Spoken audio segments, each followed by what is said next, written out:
Hannah Moore stood barefoot on the cold hospital floor, her swollen belly pressed against the thin cotton gown, her hands shaking as fluorescent lights burned above her.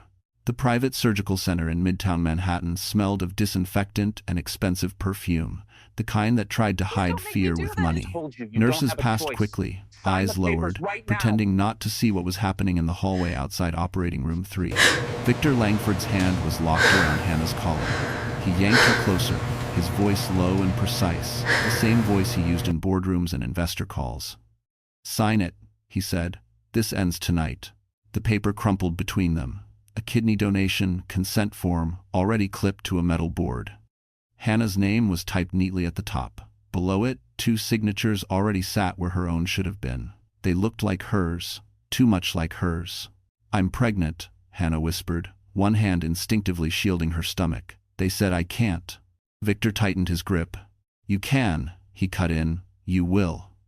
"Lydia doesn't have time for your emotions."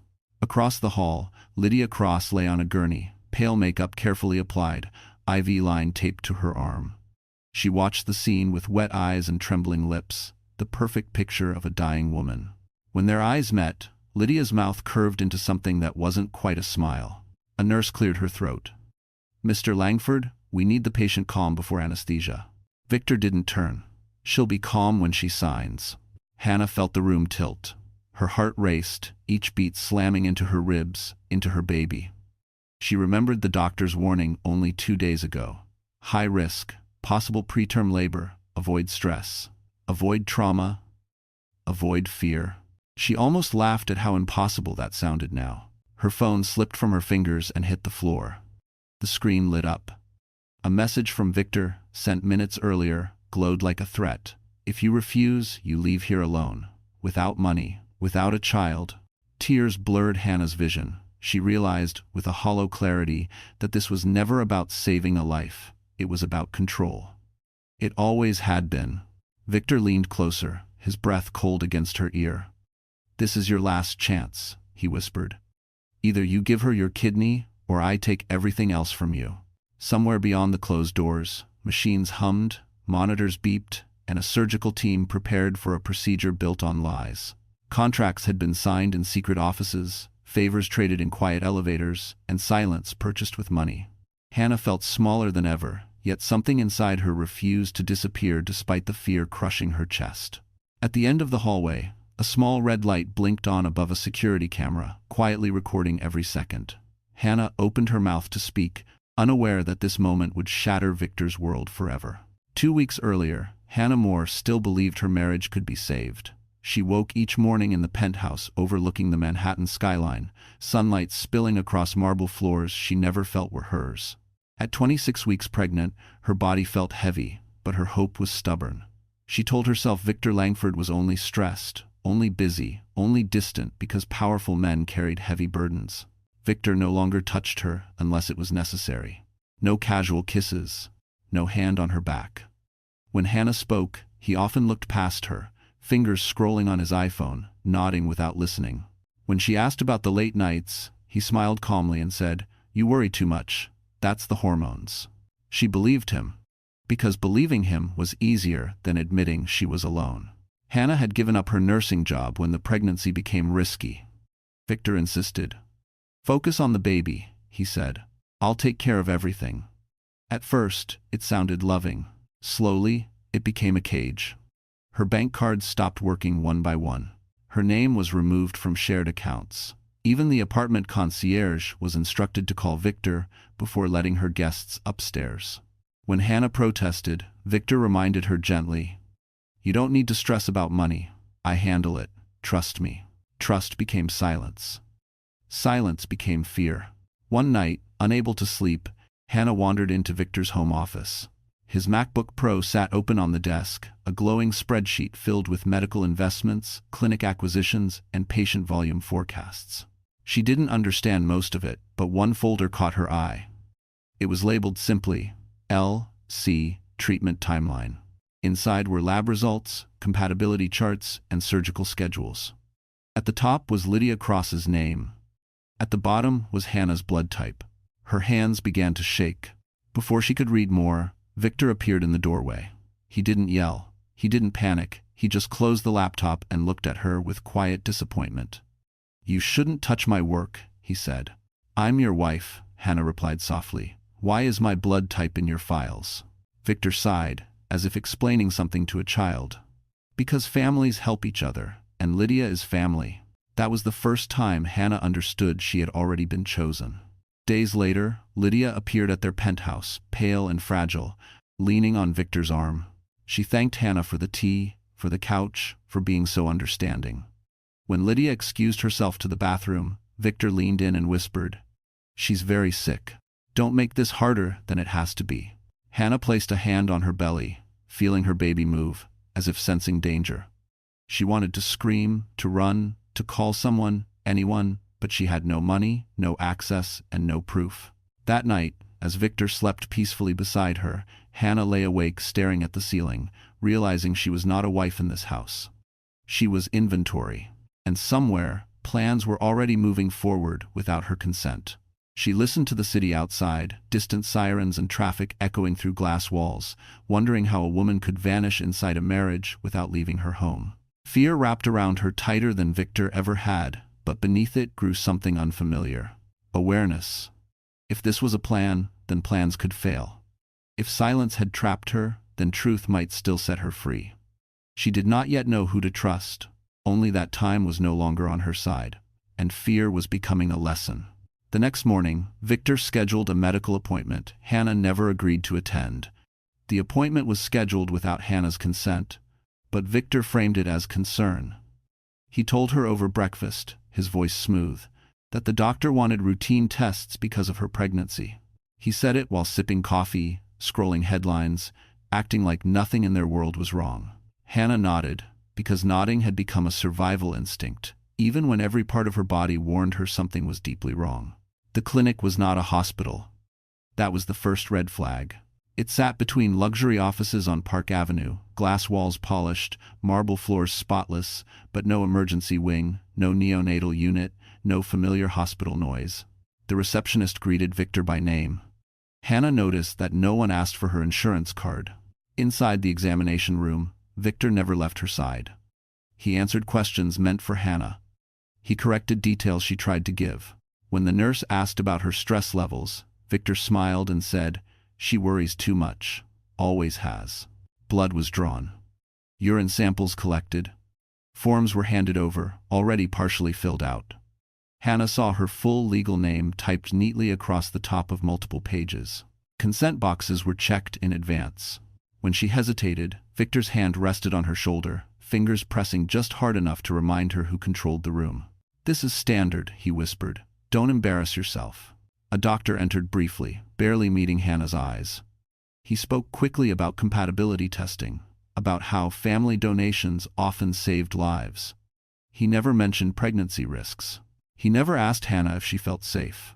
When she tried to speak, Victor interrupted, asking about timelines, recovery speed, and legal clearance. Hannah's heart pounded. She felt her baby kick, sharp and sudden, like a warning. She asked directly, "What kind of compatibility test is this?" The doctor hesitated. Just for a moment. Then he said, "Renal tissue markers." The word renal echoed in Hannah's mind long after they left the room. In the elevator down, Victor's phone rang. He turned away, voice low. Hannah caught fragments. "She's a match." "Yes, even pregnant." "We'll proceed." Her stomach dropped. That night, Hannah searched quietly on her phone, reading medical forums and legal articles. Kidney donation, pregnancy risks, consent laws. Her hands trembled as she learned the truth. No ethical hospital would approve a kidney donation from a pregnant woman. Not without independent evaluations. Not without multiple safeguards. Victor was bypassing all of them. The next day, he drove her back to the clinic, this time with more urgency. He told her they were just finishing paperwork. He told her Lydia's condition had worsened. He told her a good woman would help. Hannah realized then that the trap had already closed. This was not a request, it was a process, designed to move forward whether she agreed or not. The tests, the forms, the silence, all pieces of the same machine. As they walked through the hallway, Hannah noticed a man watching them, a doctor she hadn't seen before. He looked directly at her, not at Victor. His eyes held concern, not calculation. When Victor stepped away to answer another call, the man leaned closer and spoke quietly. "You look scared," he said. "You should know you can say no." Before Hannah could respond, Victor returned, placing a firm hand on her back and guiding her forward. The moment passed, but something had shifted. For the first time since the plan began, Hannah understood she was not invisible. Someone had seen her fear, and Victor had not noticed. Victor's urgency increased after that day. He stopped pretending this was about Hannah's comfort and began speaking only in deadlines.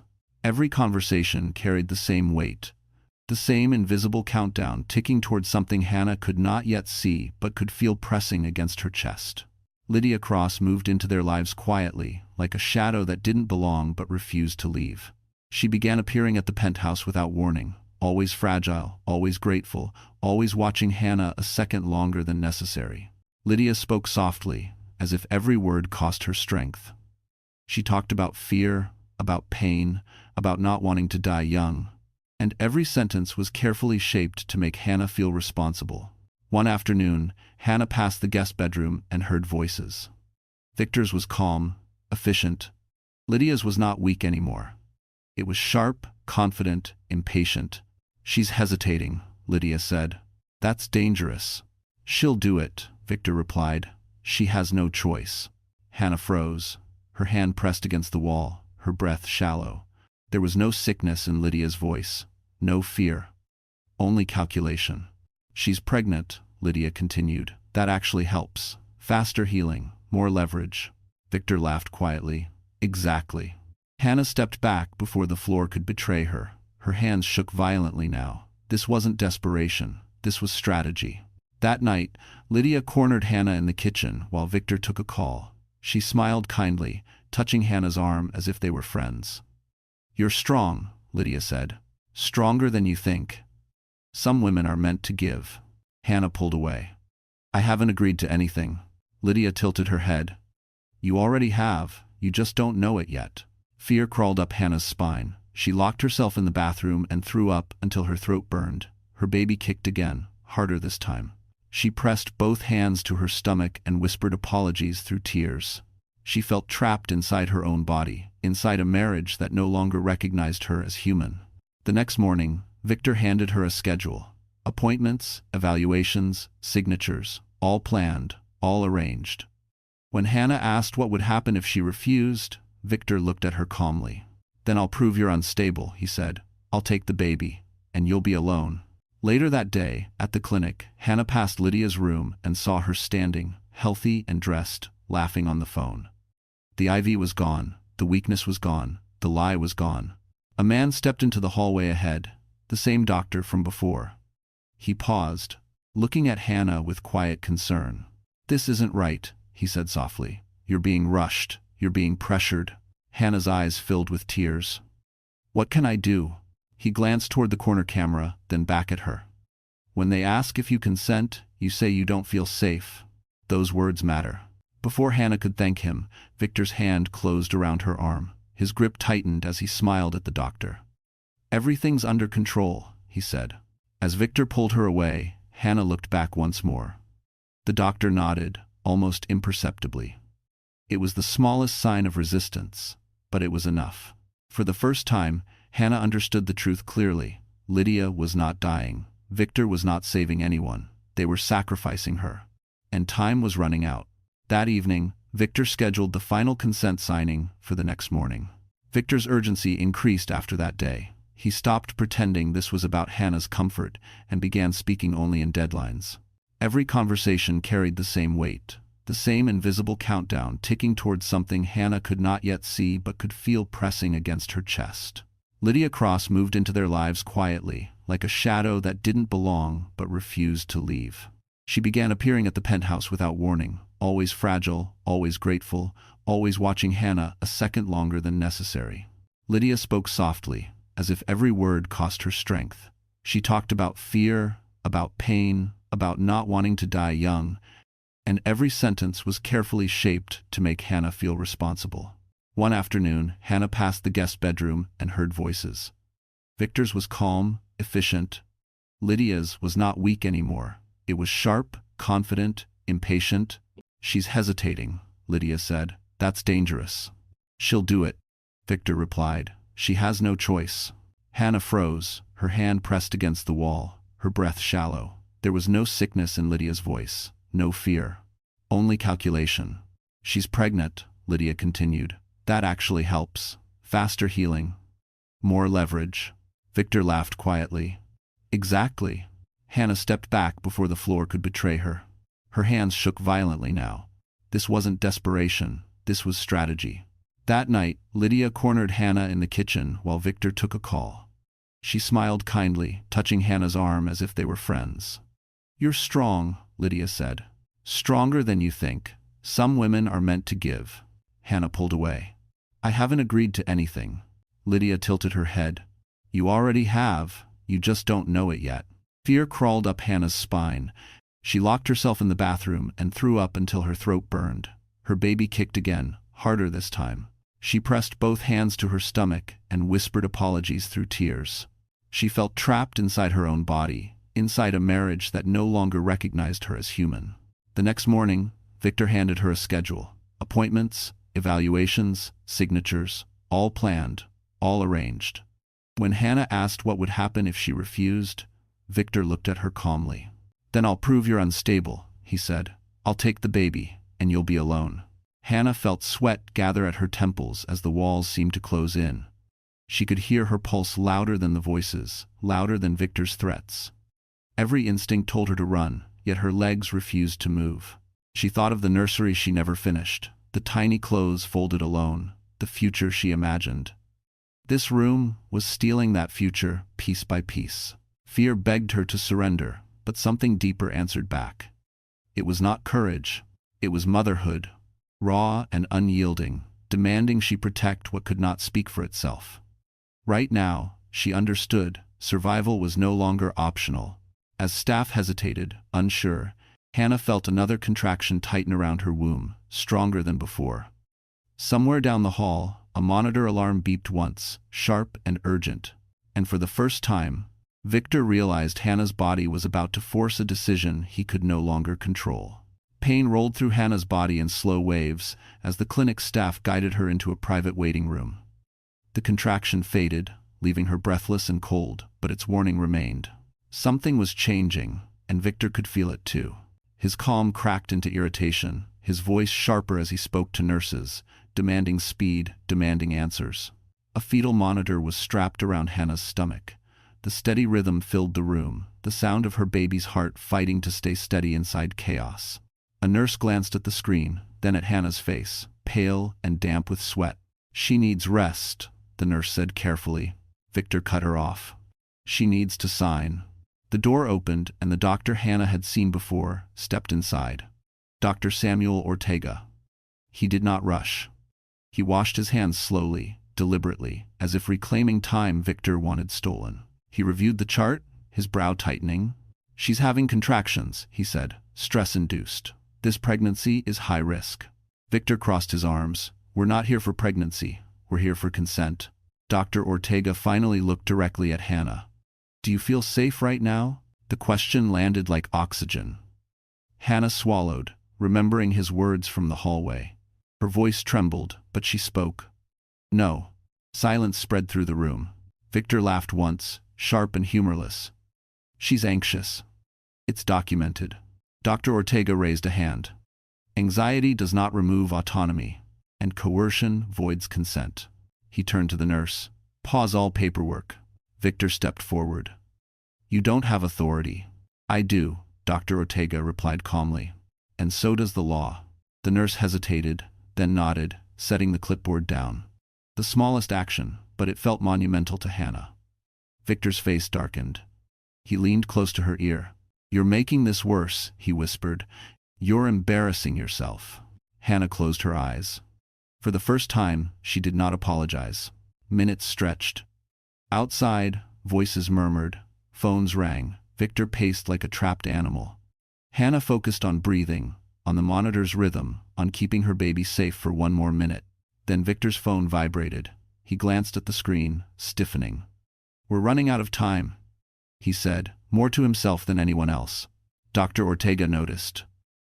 Time for what? Victor didn't answer. Instead, he turned to Hannah, lowering his voice into something almost tender. "If you sign now, this all stops. No courts, no drama. I'll take care of you." Hannah opened her eyes and met his gaze. She saw the truth clearly now. This was not care, this was containment. "I won't," she said. Victor straightened, his mask slipping. "Then you leave here with nothing." Dr. Ortega stepped between them. "She leaves here protected." Security appeared at the doorway, summoned quietly by the nurse. Victor stared, realizing control was slipping. Thread by thread, Hannah's phone buzzed in her hand. One new message from an unknown number. "Do not sign anything. I'm on my way." Her heart skipped. She didn't know who was coming, only that Victor's certainty was cracking. And for the first time since this began, the power in the room was no longer his alone. Hannah rested her hand over her belly, feeling a calm she had not felt in weeks. Fear still existed, but it no longer ruled her decisions. Somewhere beyond the walls, help was moving closer. Victor sensed it, too, and for the first time, money could not buy silence, speed, or obedience from anyone in that building. That truth settled heavily, promising consequences for him and survival for her, beginning a reversal no one inside could stop from now on. Victor did not speak after the message arrived. His jaw tightened as he stared at Hannah's phone, then at Dr. Ortega, calculating angles the way he always did when a deal began to slip. Hannah felt the shift immediately. The pressure in the room changed, heavier but less certain, like a storm losing direction. Dr. Ortega stepped out briefly, returning with a woman in a dark blazer carrying a tablet and a badge clipped to her pocket. She introduced herself as the patient advocate. Her presence alone altered the balance. She spoke calmly, asking Hannah direct questions, ignoring Victor entirely. "Are you being pressured to consent?" she asked. "Yes," Hannah answered, louder than she expected. Victor scoffed. "She's emotional. She's confused." The advocate looked at him once. "Sir, you will not speak for her." Hannah's hands shook, but she continued. She described the threats, the financial control, the signatures she had not written. Each word felt like stepping onto thin ice, yet the ice held. The advocate typed steadily, documenting everything. Victor pulled out his phone and stepped aside, making calls, whispering urgently. Hannah caught fragments. Lawyers, boards, favors owed. His confidence began leaking through the cracks. Dr. Ortega returned with printed records. "These evaluations were ordered under false pretenses," he said. "And her pregnancy makes donation contraindicated." Victor snapped. "That's your opinion." "No," Ortega replied. "That's medical law." The advocate raised her head. "Mr. Langford, until further notice, all procedures are suspended. Any attempt to coerce this patient will be reported." Victor's face flushed. "You have no idea who you're dealing with." The advocate didn't blink. "I don't need to." Hannah felt a strange clarity settle over her. Fear still lived inside her, but it no longer dictated her voice. She realized Victor's greatest weapon had never been money. It had been her silence. And silence was breaking. Another contraction rippled through her, weaker this time. The nurse adjusted the monitor, murmuring reassurance. The baby's heartbeat remained steady. Then the hallway grew quiet. Footsteps approached, measured and confident, not rushed, not nervous. The door opened. A man in a tailored coat entered, silver hair neatly combed, posture unmistakably disciplined. His eyes went straight to Hannah. They softened instantly. "Hannah," he said quietly, "I'm here." Victor turned slowly. Color drained from his face. "Who is this?" The man finally looked at him. "Thomas More," he replied. "Her father." The room froze. Hannah's breath caught as memories rushed back. Years of distance, silence chosen for protection, strength hidden for survival. Her father stepped closer, placing his hand gently over hers. "No one will touch my daughter," he said evenly, "and no one will threaten my grandchild." Victor tried to speak, but no sound came out. The advocate straightened. Dr. Ortega exhaled slowly. Hannah felt tears fall, not from fear, but relief. The kind that comes when truth finally arrives, undeniable and unstoppable. And Victor understood, too late, that the game had changed completely. He saw, in that instant, every leverage he relied on crumble. The contracts meant nothing, the threats evaporated, power shifted to hands that did not shake. Hannah squeezed her father's fingers, grounding herself in the present, in safety. Outside, Manhattan moved on, unaware of the quiet collapse happening inside these walls. Victor backed away, trapped by witnesses and records, by truth finally spoken aloud. The advocate requested security. Dr. Ortega documented timestamps. Consequences lined up patiently. For Hannah, the future reopened, fragile but real, beginning with one breath, one heartbeat, one undeniable fact: she was no longer alone. Motherhood, justice, and love would now define the life ahead. Silence spread through the waiting room after Thomas More spoke, a silence so heavy it pressed against Victor's chest and stole his breath. Victor recovered quickly, forcing a smile that looked convincing only to people who had never seen him cornered. "This clinic is private property, General," he said, trying to sound calm while his fingers trembled. Thomas More did not raise his voice. He did not threaten. He simply looked at Victor the way men in uniform look at problems that will be handled. "You have exactly zero authority over my daughter's body, and even less over federal medical law." The patient advocate cleared her throat. "Security has been notified," she said. "All documentation and recordings are now preserved." Victor's eyes darted toward the hallway, calculating exits, influence, leverage. None appeared. Dr. Ortega stepped beside Thomas, holding the chart. "This procedure is illegal, unethical, and dangerous," he said. "It ends now." Hannah sat quietly, absorbing the shift like a wave. Her hands rested over her stomach, feeling her baby move again. Strong, alive. Victor straightened his jacket, a familiar gesture when he was losing. "You think this makes you powerful?" he snapped. Thomas turned fully toward him. "No," he replied, "it makes you accountable." Security officers entered, calm but firm. Victor's protests echoed uselessly as they positioned themselves between him and Hannah. The patient advocate asked Hannah one final question. "Would you like to leave this facility immediately?" "Yes," Hannah said, her voice steady.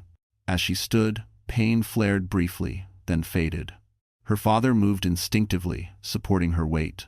Victor watched, powerless, as controls slipped away in real time. He saw staff avoiding his eyes, phones raised, whispers spreading. Outside, an ambulance waited, not for Lydia, but for Hannah. "A precaution," Dr. Ortega explained. Lydia screamed from down the hall, her voice sharp, furious. "You promised." No one answered her. As Hannah was escorted out, she caught Victor's gaze. For the first time, fear lived there, not concern. Fear.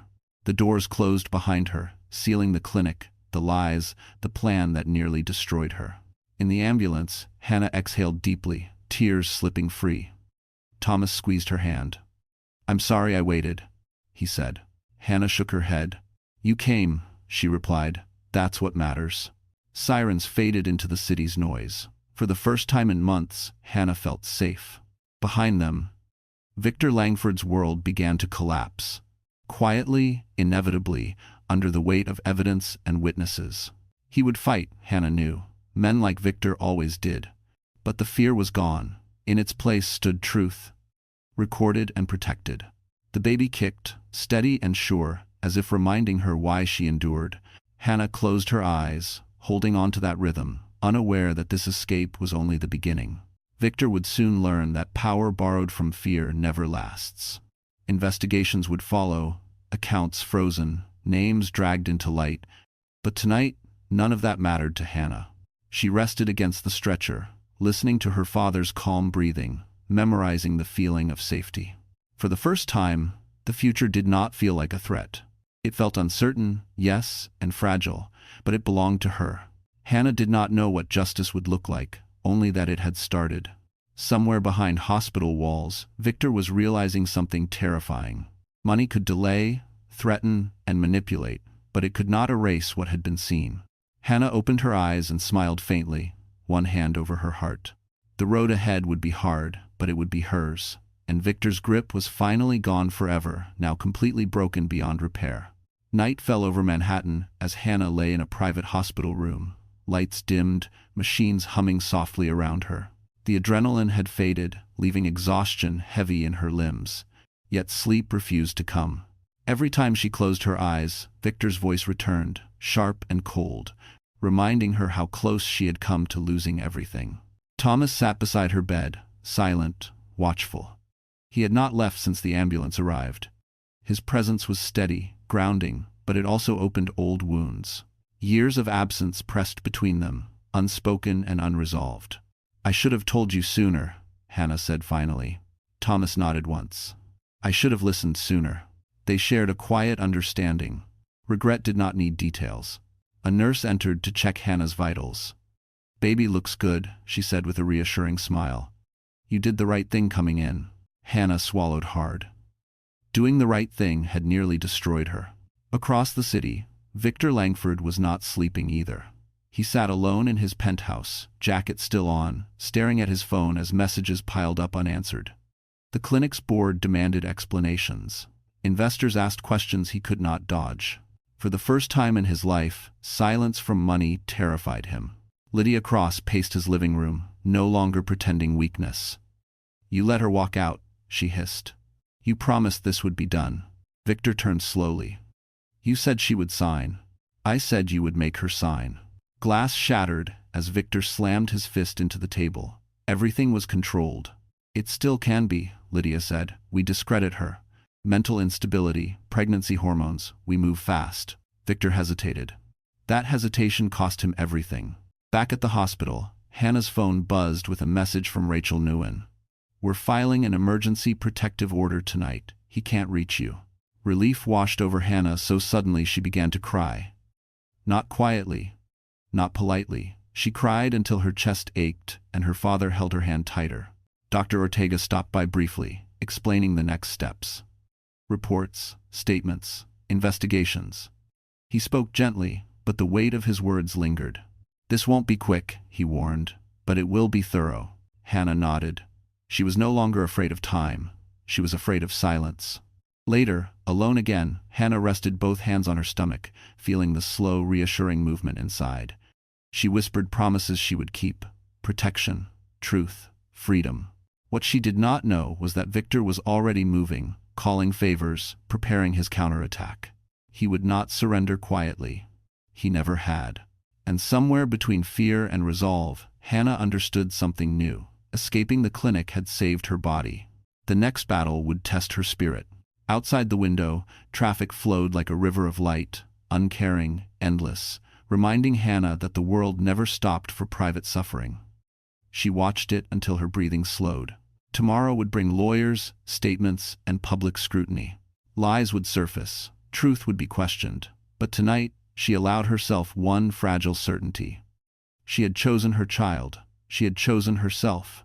And no amount of wealth, pressure, or fear would ever rewrite that decision again. This certainty did not erase pain, but it gave it meaning. Hannah closed her eyes, listening to her heartbeat align with her baby's. Whatever storms followed, she would face them standing, not trapped, not silent. Somewhere in the city, Victor planned his revenge. Here, in this room, Hannah planned a life. It would be built slowly, honestly, and without fear, beginning with survival, then justice, and finally peace for herself and her unborn child at last, now. Morning arrived without softness. Hannah woke to the sound of her phone vibrating non-stop on the bedside table. Missed calls, unknown numbers, news alerts. Her name was no longer private. The story had begun to leak, distorted and sharpened by people who did not know her but were eager to judge. Thomas was already on the phone, speaking in short, controlled sentences. "Yes, no comment. Refer all inquiries to counsel." He ended the call and looked at Hannah. "Victor is pushing a narrative." Hannah exhaled slowly. "Of course he is." Rachel Nguyen arrived before breakfast, laptop open, hair pulled back, eyes sharp. "He filed first," she said. "Emergency motion, claiming you're mentally unstable and being manipulated by your father." Hannah felt the old fear twitch inside her, but it did not take over. "And our response?" Rachel met her gaze. "We tell the truth, with evidence." By noon, Hannah gave her statement. Every detail, every threat, every signature, she never signed. Dr. Ortega submitted his report. The patient advocate released timestamps. Security footage was preserved. The story Victor wanted collapsed under documentation. Across town, Victor sat in a glass conference room, surrounded by lawyers. His confidence had not returned. Every time his phone buzzed, his jaw tightened. The word investigation hovered in the air, unspoken but understood. Lydia watched him from the corner, eyes calculating. "You should have stopped her," she said quietly. Victor snapped. "You should have stayed in the hospital." Their alliance cracked, thin and brittle. By evening, the court granted Hannah a temporary restraining order. Victor could not contact her, could not approach her, could not control her. The decision arrived as a simple notification on her phone, but it felt like a door locking behind her forever. Hannah cried again, softer this time. Relief mixed with grief. She was losing a marriage she once believed in, but she was reclaiming herself. Later, Thomas walked her through the hospital garden. The air was cool, grounding. "I thought cutting contact would keep you safe," he said. "I know," Hannah replied, "but I needed you now." He nodded. "I'm here." As night fell, Hannah returned to her room, exhausted but clear. For the first time, she allowed herself to imagine a future not shaped by Victor's voice. It felt unfamiliar. It felt possible. On a screen somewhere, Victor watched coverage he could not stop. His name appeared beside words he despised: coercion, fraud, investigation. He realized too late that he had underestimated silence, turning into testimony. Hannah rested her hands over her stomach, feeling a steady kick. "We're okay," she whispered. Outside, the city moved forward, indifferent and vast. Inside, something irreversible had shifted. Victor's power was no longer invisible. Hannah's voice was no longer small. This was not the end. It was the dividing line. On one side stood a man losing control of a story he thought he owned. On the other stood a woman who had survived the worst moment of her life and refused to disappear. Tomorrow would bring depositions, courtrooms, and confrontation. Tonight, Hannah slept knowing she had crossed the point of no return. Whatever followed, she would face it awake, protected, and no longer alone, carrying not fear but purpose, steady and unbroken, into a future Victor could never touch again. Rachel Wynne arrived early the next morning with a different expression on her face, one Hannah had not seen before. It was not urgency, it was certainty. She placed her laptop on the table and turned the screen toward Hannah and Thomas without speaking at first. "We dug deeper into Lydia Cross," Rachel said finally. "Not just medical records. Financials, travel, name changes."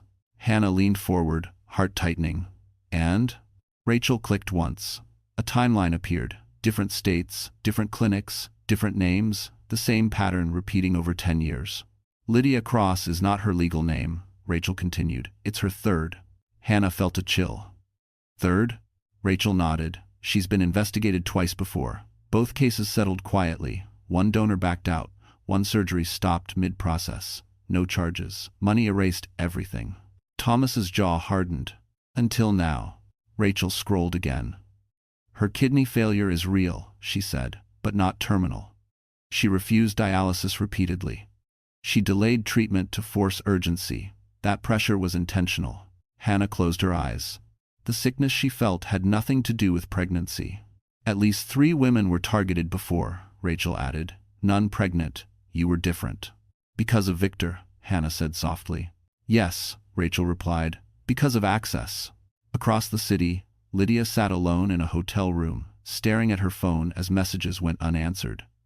Victor had stopped replying hours ago. She refreshed her banking app again and again, watching balances freeze one by one. Panic crept in where confidence once lived. Victor, meanwhile, sat in another legal meeting, face pale, listening as his attorney spoke carefully. "If Lydia cooperates, she reduces her exposure. If she doesn't, federal charges are likely." Victor stared at the table. "She won't talk." The attorney hesitated. "She already has." Back at the hospital, Dr. Ortega entered Hannah's room with a quiet knock. "Investigators will want your testimony again," he said. "They're connecting cases." Hannah nodded. "I'll do it." Rachel met her eyes. "This is where it shifts," she said. "From defense to accountability." By afternoon, news outlets began correcting their narratives. Headlines changed tone. Sources cited court filings. Victor's influence weakened with every update. Thomas stood by the window, watching reporters gather outside. "They won't stop now," he said. Hannah rested a hand on her belly. "Neither will I." That evening, Lydia was detained for questioning. Cameras caught her being escorted through a lobby, no makeup, no strength, no mask. Her eyes searched for someone who would save her. No one came. Hannah watched the footage silently. She felt no triumph, only clarity. "This ends the lies," Rachel said. Hannah shook her head slowly. "It begins the truth." For the first time, the fear loosened its grip completely. The trap was visible now, the pattern exposed. Victor's silence confirmed everything. And somewhere deep inside, Hannah understood something else. Survival had turned into purpose. What happened to her would not disappear quietly. It would matter. Victor Langford decided to strike back the moment Lydia was detained. He no longer believed silence would protect him. Silence had turned into evidence, and evidence was spreading faster than money could contain.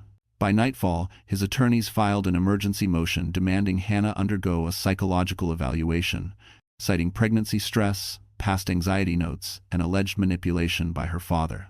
The document arrived on Rachel Nguyen's screen just after midnight. "They're going after your credibility," Rachel said the next morning, her tone sharp but controlled. "Classic move. If they can label you unstable, they poison everything you say." Hannah read the filing slowly. Each sentence felt like an accusation carved from her worst fears. Unfit. Emotionally compromised. Influenced. She placed the tablet down carefully, breathing through the familiar pressure in her chest. "They're trying to take my baby," she said. "Yes," Rachel answered honestly, "but they're overreaching." Thomas leaned forward. "What's our counter?" Rachel didn't hesitate. "We forced disclosure, full records, his communications, his clinic investments, everything."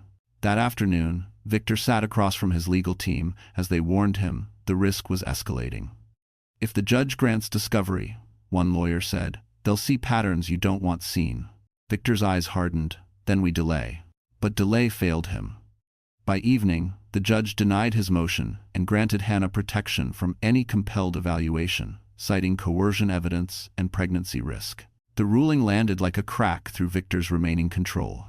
At the hospital, Hannah felt the weight lift only slightly. Relief did not erase fear, it sharpened it.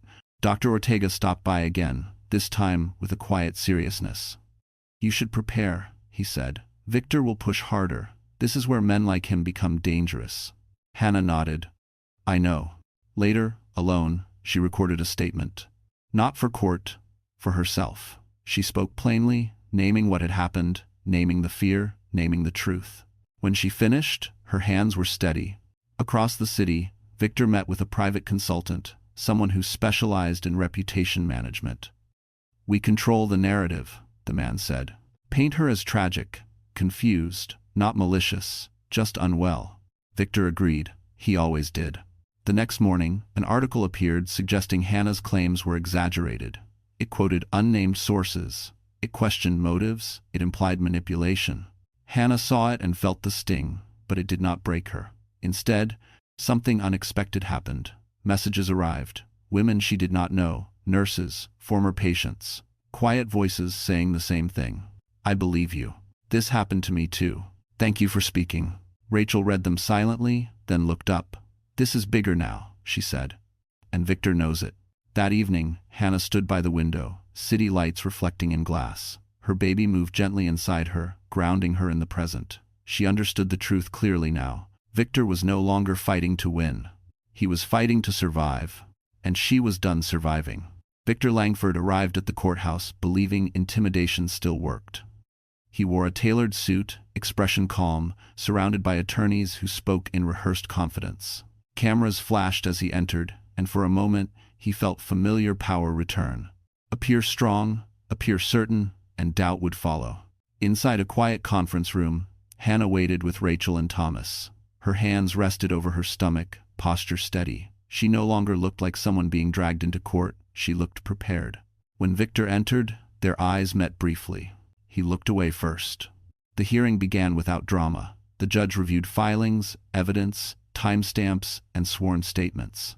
Victor's team argued instability, emotional influence, and exaggeration. Rachel responded methodically, presenting recordings, consent laws, and medical standards. Dr. Ortega's testimony followed, precise and unshakable. Then the judge asked one question. Mr. Langford, why was a pregnant woman scheduled for kidney donation without independent evaluation? Victor stood. He opened his mouth, then paused. Silence stretched. His attorney whispered urgently, but the hesitation had already spoken. I was trying to save a life, Victor said finally. The judge nodded slowly. At any cost? Rachel stood. Your Honor, we request admission of newly discovered evidence. She pressed play. The room filled with audio, Victor's voice cold and unmistakable. If you refuse, you leave here alone. Without money, without a child. Victor's face drained of color. Murmurs rippled through the room. The judge's expression hardened. Who recorded this? The judge asked. Rachel answered. Clinic security, preserved by court order. The judge turned back to Victor. You threatened custody to force bodily harm. Victor shook his head. That's not enough, the judge said sharply. In that moment, the balance shifted completely. The hearing ended with rulings Victor never expected, extended protective orders, immediate financial disclosures, referral to federal investigators for medical coercion. Outside, reporters shouted questions. Victor ignored them, walking stiffly to his car. His phone buzzed nonstop, partners distancing themselves. Accounts flagged, silence replaced loyalty. Hannah stepped into the sunlight slowly, surrounded by support. The noise washed over her, but it no longer frightened her. She felt something steadier than courage. Vindication. Thomas placed a hand on her shoulder. You did well. Hannah exhaled. It's not over. No, Rachel said, but it's irreversible. Across the street, Victor watched from behind tinted glass as Hannah walked away free. For the first time, he understood the truth. Power taken through fear always demands payment, and his bill had come due, with interest, witnesses, and a future he could no longer control. That realization haunted him as doors closed and engines started. For Hannah, the same moment felt different. She felt the weight of weeks lift from her chest, replaced by resolve. The courthouse steps became a threshold, dividing who she had been from who she would become. She did not smile for cameras, did not wave, did not speak. She simply walked, one careful step at a time, protecting the life inside her. Rachel spoke to reporters, firm and factual. Thomas shielded Hannah from noise. Somewhere behind them, Victor sat frozen, replaying the audio in his mind, hearing his own words strip him bare. He had believed power was permanent. He had believed fear was loyalty. Both illusions shattered. Investigations would expand. Testimonies would follow. Consequences would arrive slowly, then all at once. Hannah felt none of that yet. She felt only movement within her, steady and reassuring. That rhythm reminded her why she endured humiliation, threats, and doubt. Whatever storms remained, she had crossed the point of return. The truth had spoken, and it would keep speaking after Victor fell. The investigation moved faster than anyone expected. Within days of the courthouse hearing, federal agents arrived at Victor Langford's medical investment offices with warrants in hand. Files were seized, servers were copied. Phones were collected from executives who had once believed themselves untouchable. The empire Victor built on silence and pressure began to fracture under fluorescent lights and official seals.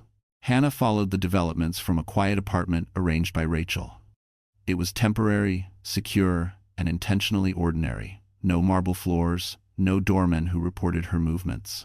Just space to breathe. Each morning she woke to sunlight and the steady reminder of life moving inside her. Rachel visited with updates, her tone precise. They confirmed altered consent documents, she said. Digital edits, pre-signed templates. It's worse than we thought. Hannah closed her eyes. The sickness returned briefly, then passed. What about the clinic staff? Several flipped, Rachel answered, including a coordinator who admits she was paid to ignore red flags. Across the city, Victor sat in a conference room with investigators, his confidence gone. He answered questions carefully, too carefully, choosing words like shields. But shields cracked when Lydia Cross's full history was introduced. She used 4 aliases, an agent said flatly. And you funded her travel. Victor said nothing. The agent leaned forward. You knew exactly what you were doing. Victor's silence was noted.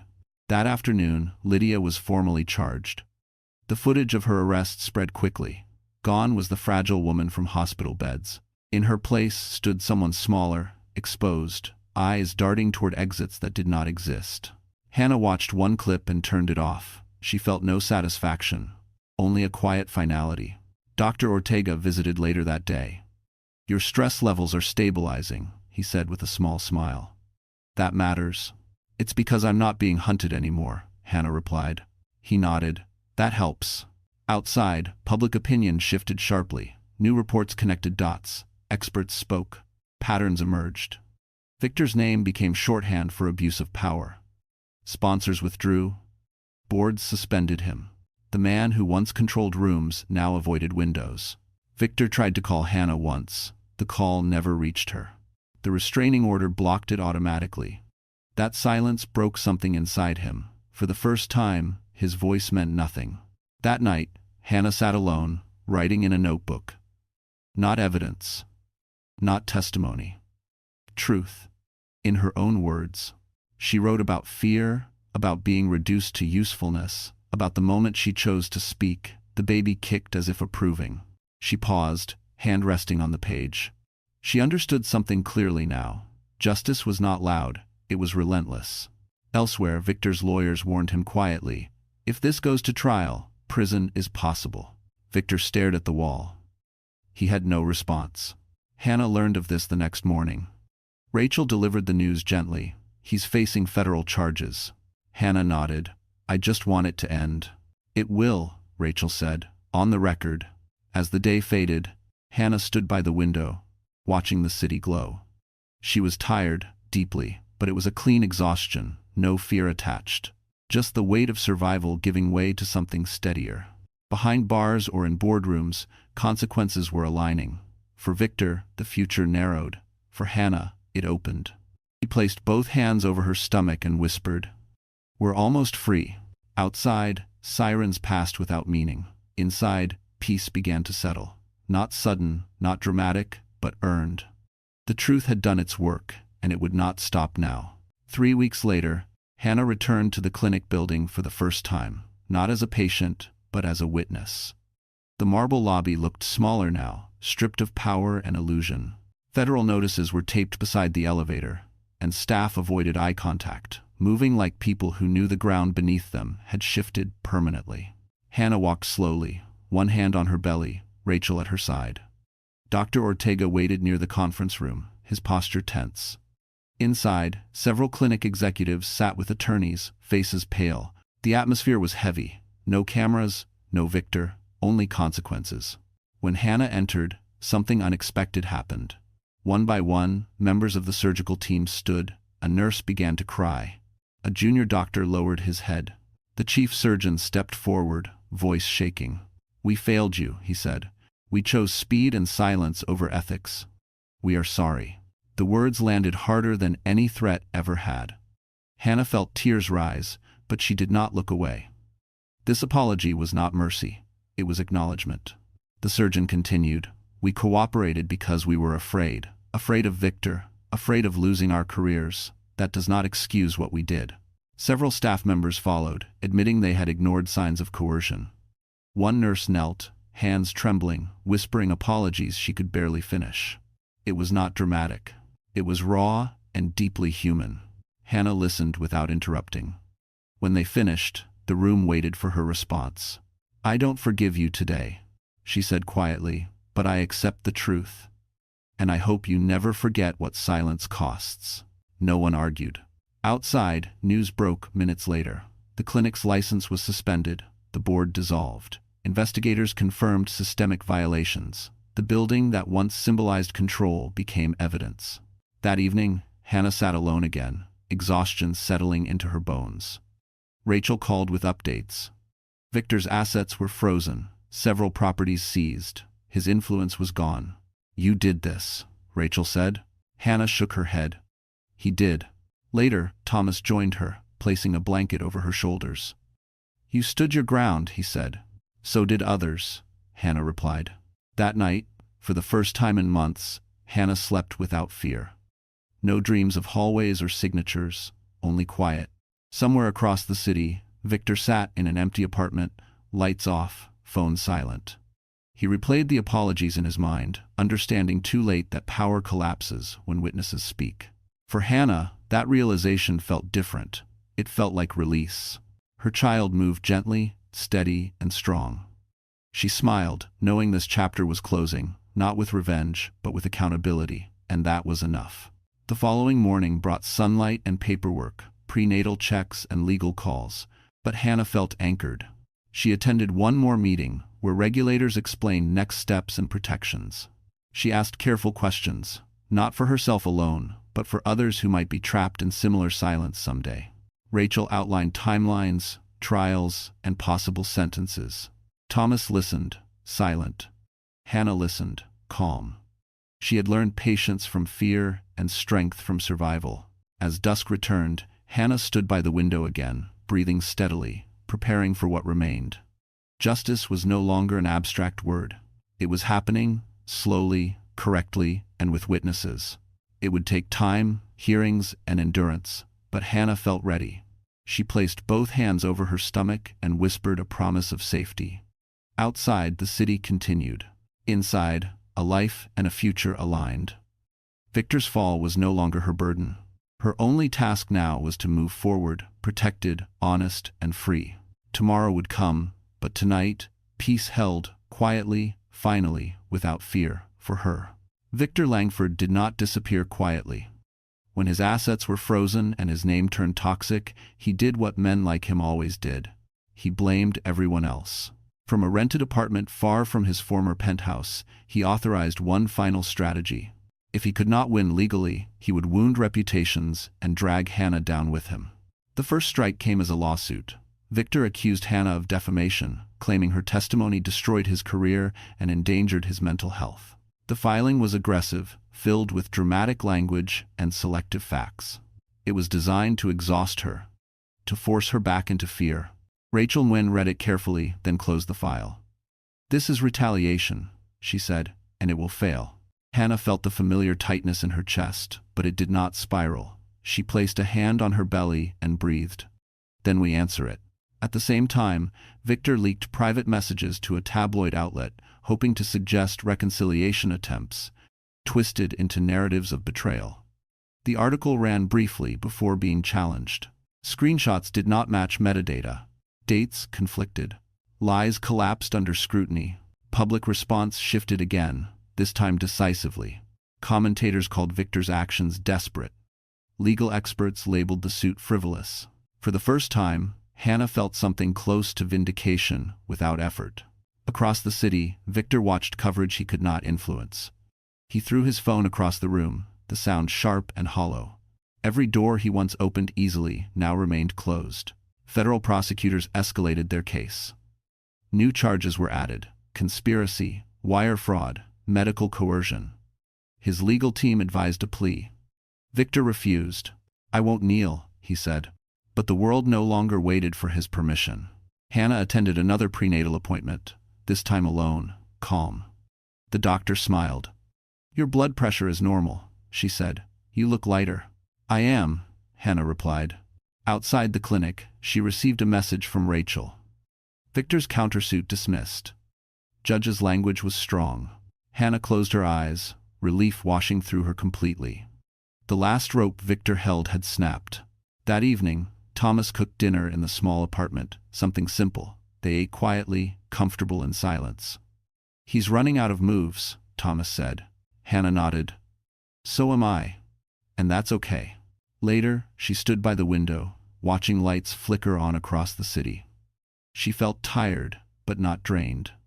The exhaustion came from closing doors, not holding them shut.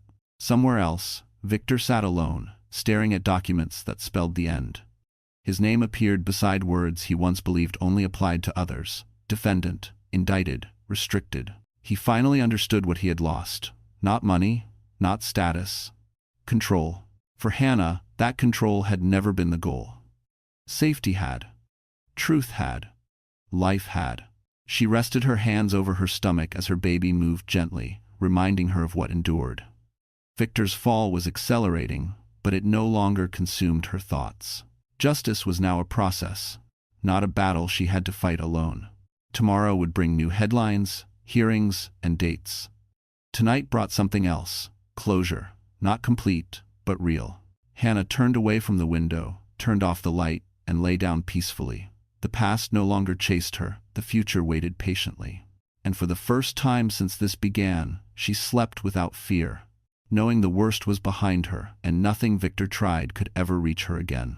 Hannah entered her third trimester as autumn settled over the city, the air cooler, the light softer, and her body heavier with life and memory. Each step now required intention, but her mind felt clearer than it had in years. Fear no longer dictated her mornings. Purpose did. The legal storm continued around her, but it no longer defined her days. Court dates were scheduled, depositions prepared. Victor's name appeared regularly in filings she no longer read line by line. Rachel handled that. Hannah focused on breathing, on walking, on listening to the steady rhythm inside her. One afternoon, she attended a prenatal support session recommended by her doctor. She almost canceled, worried about being recognized, but went anyway. The room was simple, filled with women at different stages, each carrying her own story. No one asked who Hannah was. After the session, a man approached her near the hallway. He wore scrubs, not a doctor's coat, his manner calm and respectful. "I'm Ethan Brooks," he said. "I coordinate patient advocacy here. Dr. Ortega mentioned you." Hannah tensed slightly. Ethan noticed and stepped back. "Only if you're comfortable," he added. "I just wanted to say I'm glad you're safe." There was no curiosity in his voice. No agenda, just acknowledgement. "Thank you," Hannah replied. Over the following weeks, they crossed paths occasionally. Short conversations, shared elevator rides. Ethan never asked questions she didn't offer. He spoke about his work with families navigating trauma, about listening more than fixing.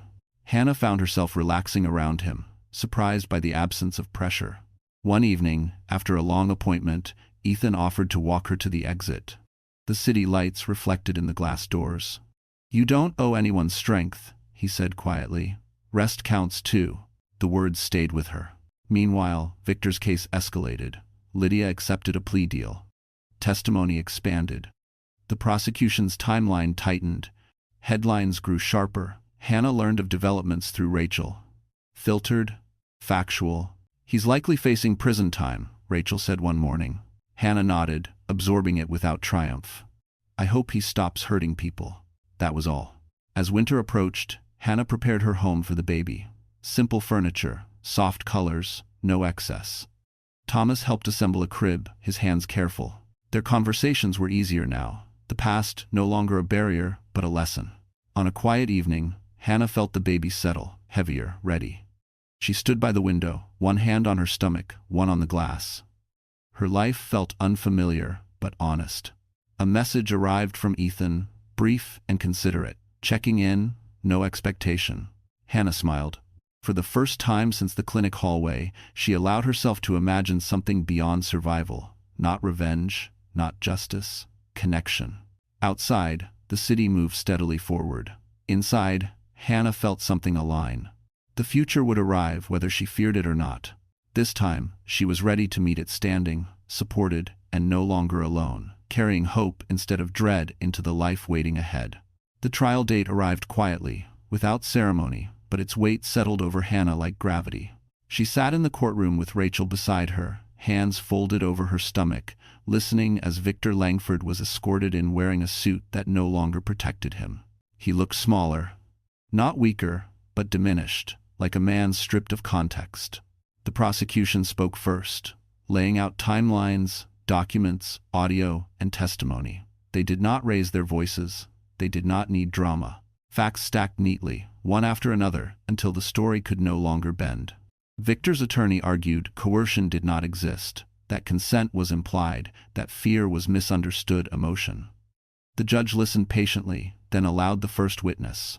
Dr. Ortega took the stand and explained, in precise language, why the procedure should never have been scheduled. Pregnancy risks, ethical violations, manipulation. He spoke without anger. His calm carried weight. Next came the clinic coordinator, voice shaking, admitting payments and pressure. Screens lit up with messages, instructions, timelines. The courtroom grew silent. When Lydia appeared on video testimony, her plea agreement already signed, she avoided the camera. She admitted delaying treatment, admitted urgency was manufactured, admitted Victor promised protection. Hannah closed her eyes briefly, breathing through the moment. This was the last knot loosening. Victor finally spoke when allowed. His words were defensive, careful, hollow. He blamed stress, love, desperation. He never said Hannah's name. The judge asked one question. Would you do it again? Victor hesitated. That hesitation answered everything. By late afternoon, the ruling came. Charges would proceed. Assets remained frozen. Additional counts added. Bail conditions tightened. Outside, reporters surged, but Hannah walked past them without stopping. Rachel handled statements. Thomas shielded her path. That evening, Hannah sat alone, absorbing the truth. Justice did not feel explosive. It felt quiet, heavy, and final. A message arrived from Ethan, simple and steady. I'm here if you need anything. Hannah placed her phone down and rested her hands on her belly. The baby kicked, strong and sure. Victor was led back through a side door, his future narrowed to court dates and consequences. The world he controlled was gone. For Hannah, the opposite happened. The future widened. It held uncertainty, but also safety, honesty, and choice. She stood by the window, watching the city glow, and understood something deeply. This was not revenge. This was release. Hannah remained there for a long time, breathing slowly, letting the silence settle into her bones. She thought about the woman she had been months earlier, shrinking herself to survive, mistaking endurance for love. That woman felt distant now, like a version left behind deliberately. Her phone buzzed again, this time with a calendar alert for a prenatal appointment, ordinary and grounding. Life continued, not because justice demanded it, but because living was her right. Outside the courthouse, Victor's name echoed briefly in headlines, then began to fade, replaced by new stories, new scandals, new distractions. Power, she realized, was loud only until truth arrived. Hannah turned away from the window and sat, careful, present. The future would not be perfect. It would be real. And that was enough. She smiled faintly, imagining a small hand wrapping around her finger, a life untouched by coercion. In that image, she found quiet strength. Whatever followed, trials or healing, she would meet it honestly, supported, and awake. The past no longer defined her steps. Each breath carried her forward, free. It felt like sunrise after a long storm, gentle, irreversible, and earned through endurance rather than force or fear at last for her and the child she carried. Hannah gave birth on a quiet winter morning, snow falling softly outside the hospital windows. The labor was long, exhausting, and honest, but it was hers. No signatures, no threats, no one speaking over her. When the baby cried, strong and clear, Hannah cried too, releasing months of fear in one breath. Thomas stood nearby, eyes wet, hands steady. Ethan waited in the hallway, respecting distance, offering presence without demand. Nurses moved gently, calling Hannah by her name, not as someone's wife, not as a problem to solve, but as a mother. News arrived later that day. Victor Langford had accepted a plea agreement. Federal prison. Permanent loss of medical investments. Financial restitution ordered. His name would follow him into every background check for the rest of his life. The sentence was firm, public, and final. Hannah listened quietly as Rachel explained. There was no thrill, no victory rush. Only a sense of balance restored. The harm had been named, weighed, and answered. Weeks passed. Hannah recovered slowly, learning her body again, learning her child's rhythms. The apartment filled with ordinary sounds, bottles warming, soft footsteps, laughter surprising her in quiet moments. Peace did not arrive loudly. It settled in layers. Support checks arrived, settlements finalized, funds placed into a trust for her child. Hannah chose carefully, guided by advisors, refusing excess, choosing stability. The compensation felt less like reward and more like repair.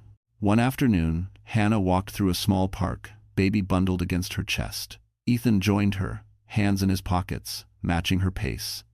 No expectations, he said gently, just walking. She smiled. That's enough.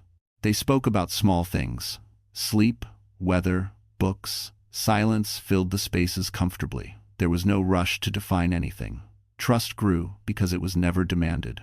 At home, Hannah framed a simple photo. Her child's first day. No luxury backdrop, just light and safety. She placed it near the window. A letter arrived weeks later. Victor wrote from prison. Apologies wrapped in regret. Hannah read it once, then placed it away. Closure did not require response. She focused forward, therapy sessions, advocacy meetings, quiet plans. She agreed to help develop new safeguards for vulnerable patients, using her experience to protect others. One evening, as spring approached, Ethan stood beside her in the kitchen, holding the baby carefully. "You built something real," he said. Hannah looked at her child, then at him. "We did."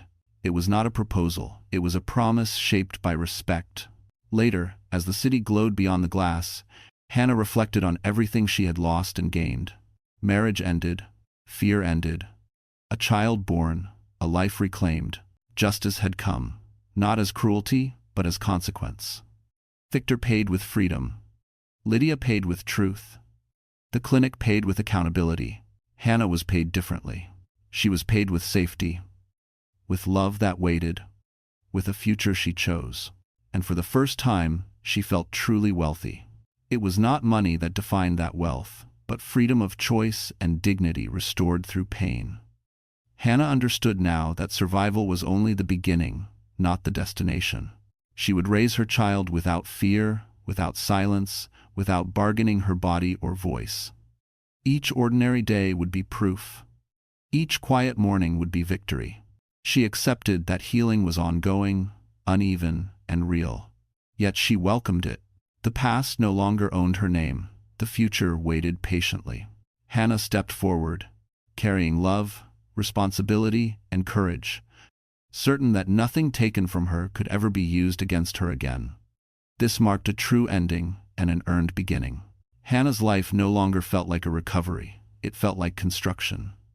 Each morning began with ordinary rituals: warming milk, opening curtains, watching her child stretch and yawn. These small moments became proof that the worst chapter was finished. Spring arrived gently. Trees bloomed along the sidewalks, and Hannah pushed the stroller through quiet streets, breathing without checking over her shoulder. Fear no longer followed her. Ethan remained present in a way that never demanded anything. He learned the baby's rhythms, showed up when asked, and stepped back when she needed space. Trust grew slowly, then naturally. One evening, after a long walk, they sat together in the small living room. The baby slept between them, breathing evenly. Hannah spoke first. "I don't want a rescue," she said. "I want a partnership." Ethan nodded. "So do I." They married quietly the following autumn. No press, no spectacle, just family, close friends, and promises spoken clearly. Hannah wore a simple dress, her child in her arms. Thomas stood beside her, pride soft in his eyes. Life after that was not perfect. There were sleepless nights, court paperwork that lingered, and memories that surfaced unexpectedly. But Hannah faced them steady and unafraid. She returned to healthcare, not as a victim, but as an advocate. Policies changed, training improved. Other women spoke up, safer because she had gone first. Victor remained where he belonged.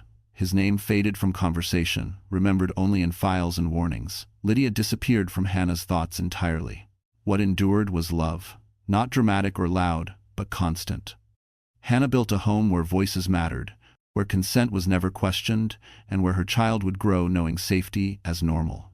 On a warm afternoon, Hannah watched her child take unsteady steps across the living room. Ethan waited nearby, smiling, ready but not pushing.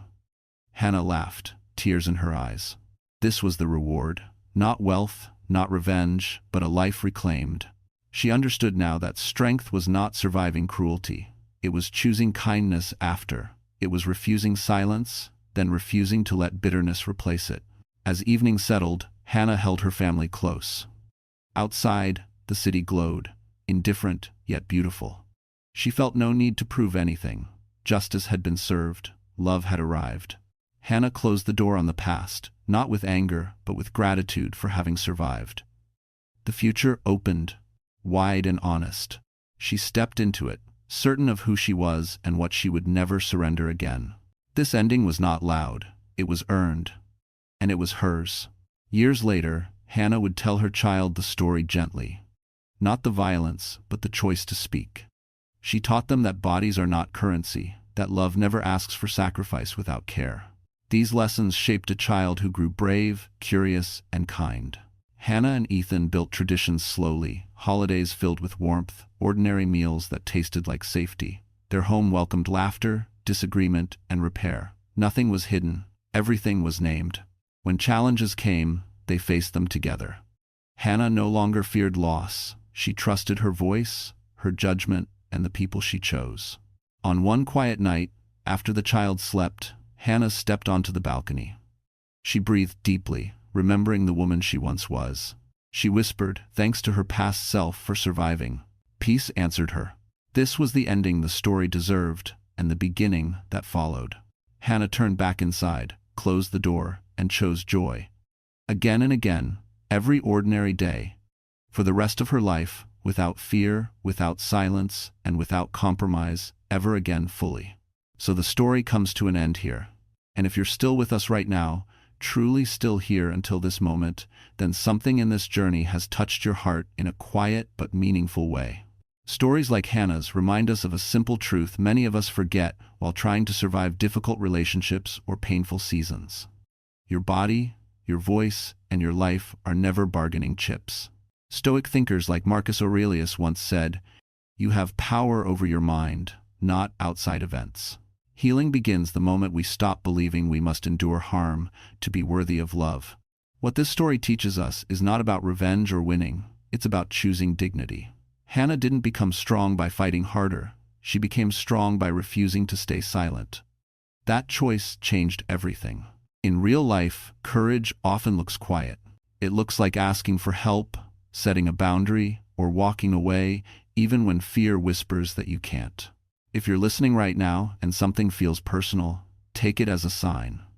You deserve safety, you deserve respect, and you are allowed to choose yourself without guilt. As the Stoics believed, peace comes not from controlling others, but from standing firmly in your own values. If this story resonated with you, please take a moment to like, share, and subscribe to our channel. Your support helps us tell more stories that heal, awaken, and remind us we're never alone on this path.